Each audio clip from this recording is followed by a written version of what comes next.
Perhaps you would sympathize with me, although I am the goddess of the moon.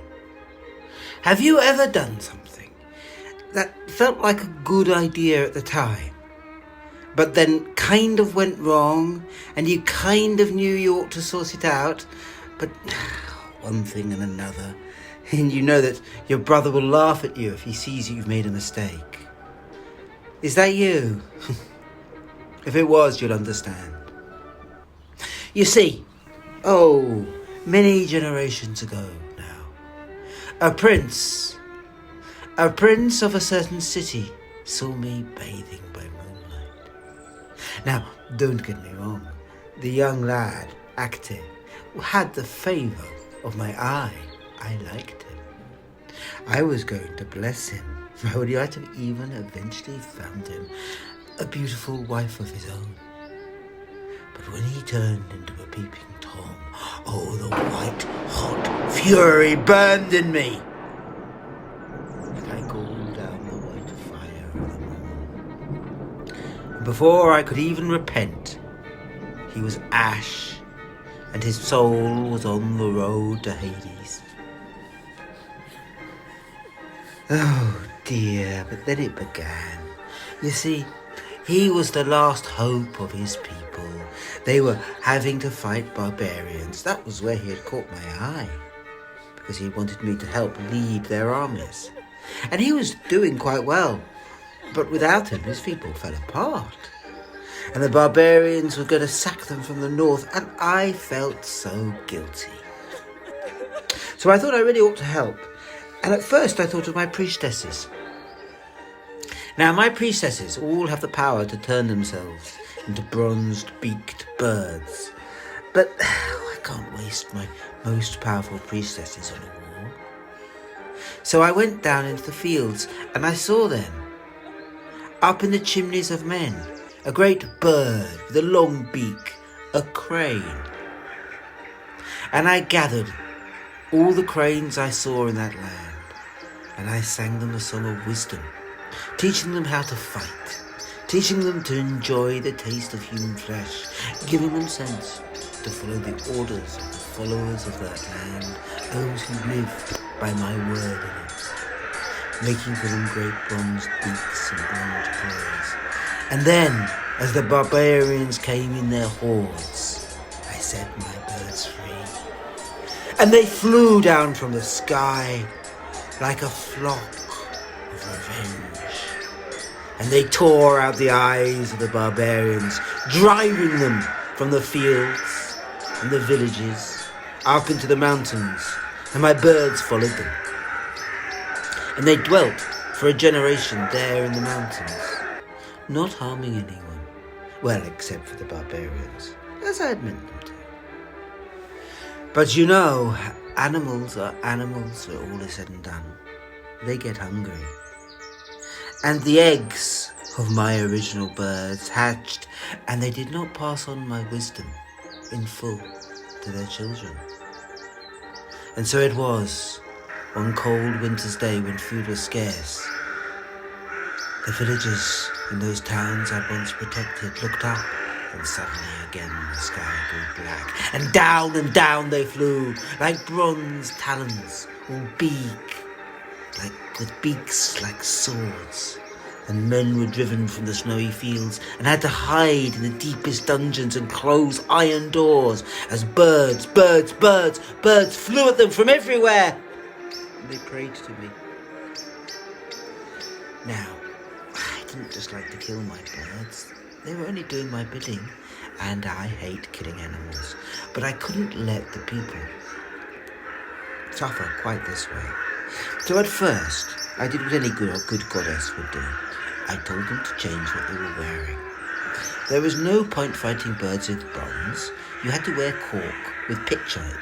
Yes, it was a bit scratchy, but when the birds pecked at it, they would get stuck, and then you could detach them and send them about their business.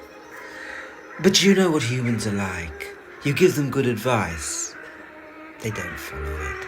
They complained that the clothes I was designing for them were the kind of clothes that a virgin huntress would give them.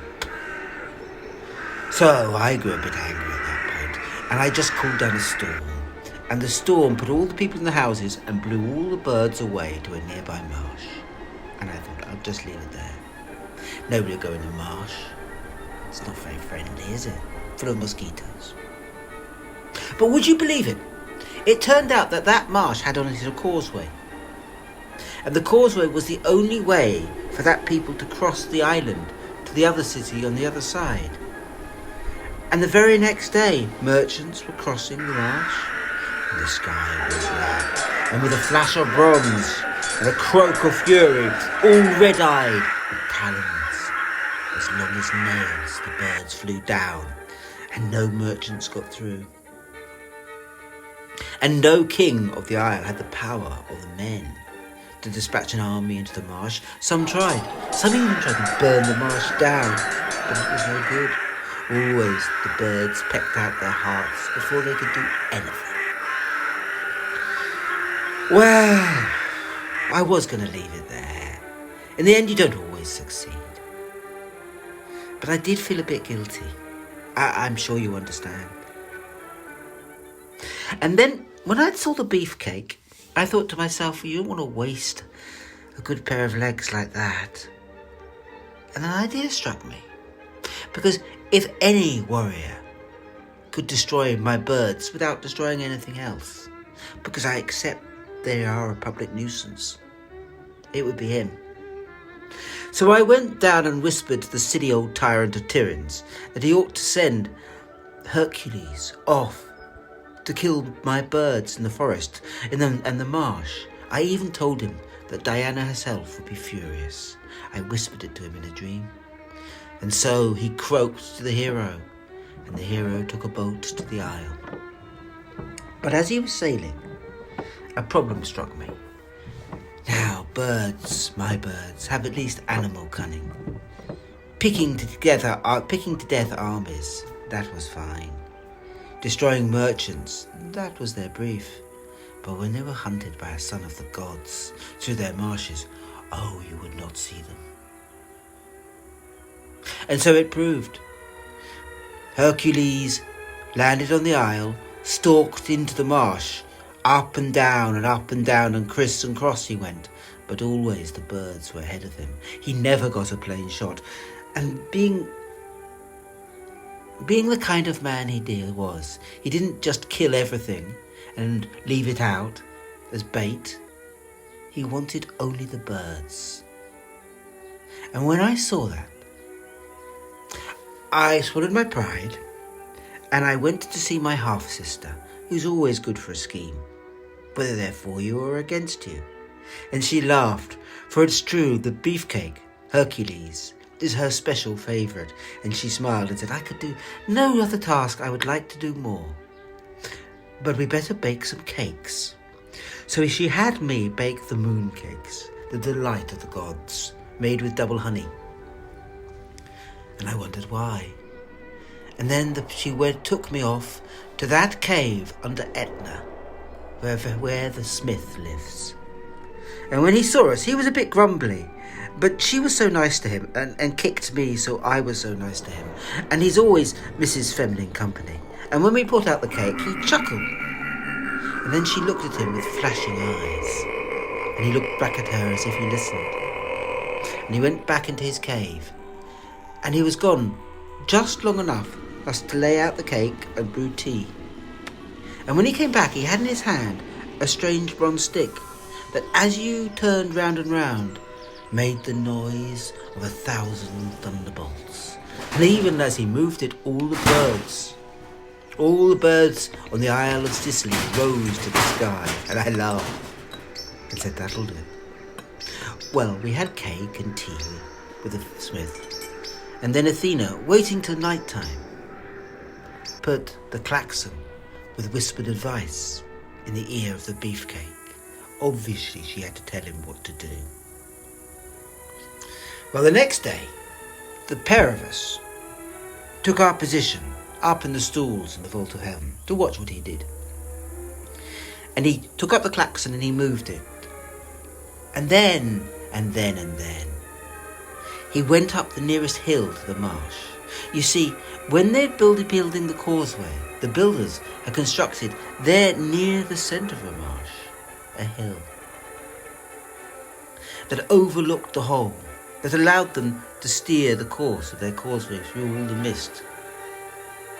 The hero climbed it then, and at the top there was still a platform, and he climbed up on the platform and got ready with his bow, laying all the arrows poisoned with hydra blood near at hand. And then he sounded the klaxon, and all the birds in the marsh rose up, and my birds were joined together like a great black cloud. And the hero, seeing that, smiled, and he started to fire and fire and fire again, and the birds squawked in the sky, and they came down like a tumult, like 1,000 bolts of bronze and red lightning, flashing down and down and down.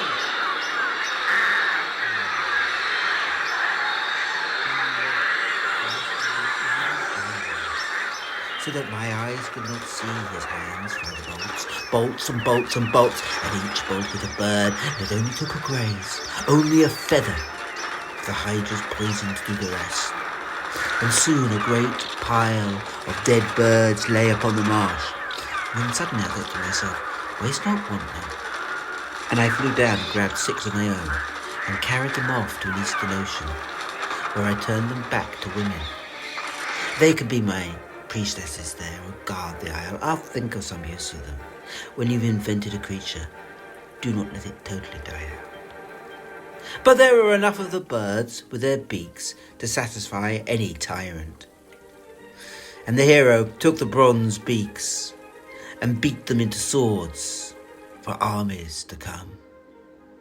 And taking then some of their bodies and their eggs, he went back to the tyrant of Tiryns, who Athena said wanted to claim the task was not done because we had helped him so much. And I snorted and said, well, these tasks will never be done, will they? If the tyrant of Tiryns rules them out because the gods help heroes, then no task on earth can be done. And Athena nodded and said, maybe that is true. Well, anyway, that's how I cleared up the mess. What did you do?